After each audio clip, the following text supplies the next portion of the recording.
Hi everyone. आज आपण क्रोशाचं एक नवीन टीचिंग पाहणार आहोत. तुमचं पुन्हा एकदा स्वागत करते माझ्या चॅनलमध्ये कल्पना कणगी क्रिएशनमध्ये. अशा प्रकारे आपण सिंगल स्टेपमध्ये क्रोशा बघत आहोत. दोऱ्यावर सुईवर एक दोरा घेऊन रिंग काढून घ्यायचं आहे. अशा प्रकारे बघा, एकदम सावकाश पद्धतीने शिकवत आहे मी तुम्हाला दाखवण्यासाठी थोडंसं लांब लांब हे विणून घेत आहे मी. असे 5 सेट करणार आहे. सिंगल क्रोशेट, डबल क्रोशेटमध्ये 2 प्रकार आहेत आणि ट्रिपल क्रोशेटचा एक फ्लावर पुन्हा तयार करून दाखवणार आहे तुम्हाला. अशा प्रकारे हे 5 चेन्स सिंगल क्रोशेटचे झालेत आणि खूप सोपा सुद्धा आहे. दोरा 6 लाईन घ्यायचे आहेत.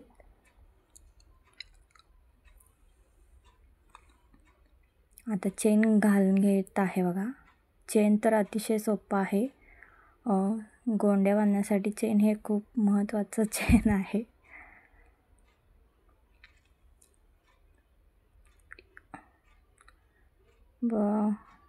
गॅप बघून आपण तिथे लॉक करून घ्यायचं आहे.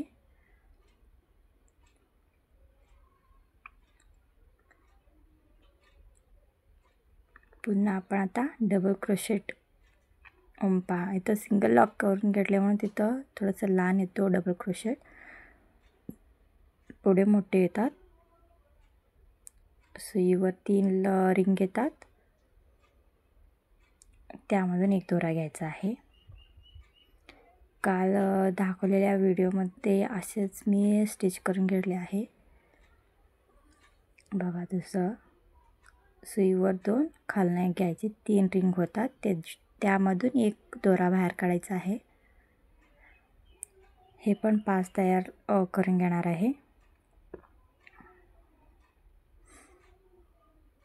अशा पद्धतीने 3 मधून एक दोरा बाहेर काढून घ्यायचा आहे.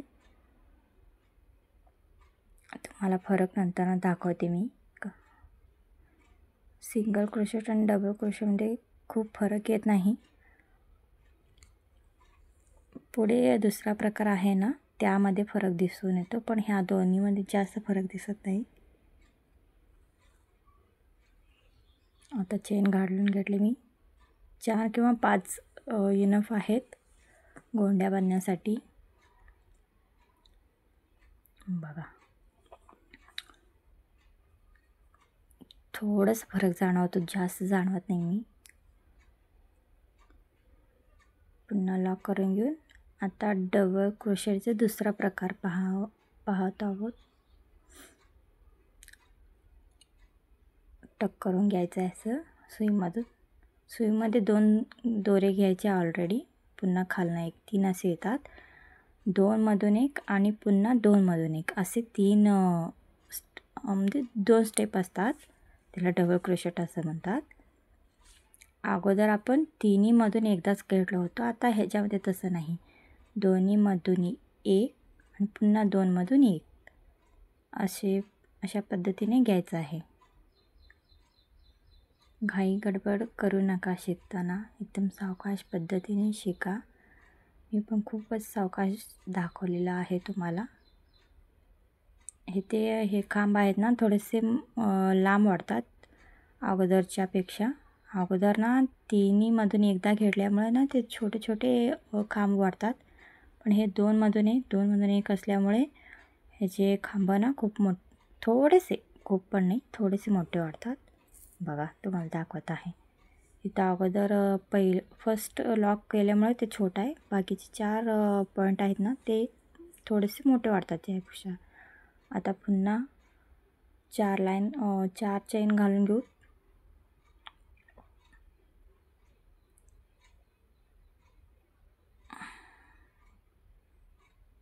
अशा पद्धतीने आता लॉक करून घेऊ. जिथेपर्यंत ते दोरा येतो ना, तिथेच योग्य अंतर बघून ना लॉक करून घ्यायचं आहे.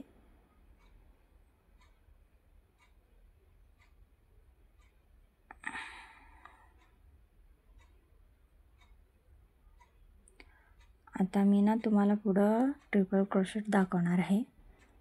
ते तर खूप सोपं आहे. 2 सुयावर 2 लाईन घ्यायचे आहेत आणि अगोदरच एक लाईन सुयामध्ये होतं म्हणून 3 तयार झाले ते. 2 मधून 1, 2 मधून 1 आणि पुन्हा 2 मधून 1 असे 3 सेट तयार होतात. त्यालाच ट्रिपल क्रोशेट म्हणतात. ट्रिपल क्रोशेटपासून खूप डिझाईन तयार करता येते. मी तुम्हाला पुढे येणाऱ्या काळामध्ये दाखवणार आहे. पुन्हा सुईमधून पिकोच्या कापडापासून काढून घेऊन असे 2 मधून 1, 2 मधून 1 असे 3 वेळा सेट करून घ्यायचे आहेत. इथे फ्लावर म्हणजे सिंपल असे फ्लावर करून दाखवले आहे मी तुम्हाला.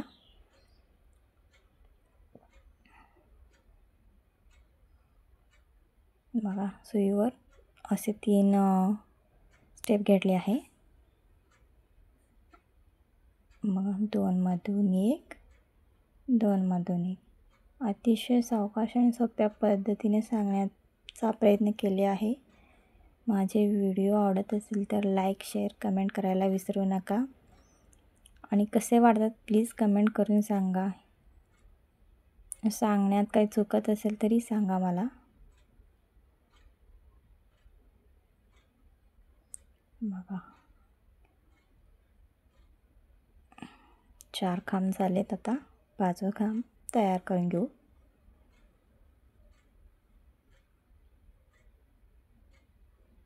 पुन्हा 2 म्हणजे गॅप दिसण्यासाठी मी 2 चेन घेत आहे मध्ये. सुईवर 3 दोरा घेऊन खालना एक लाईन काढून 2 मधून 1, पुन्हा 2 मधून 1, 2 मधून 1 असे काढून घेऊन एक चेन घालून आपण लॉक करून घेऊ.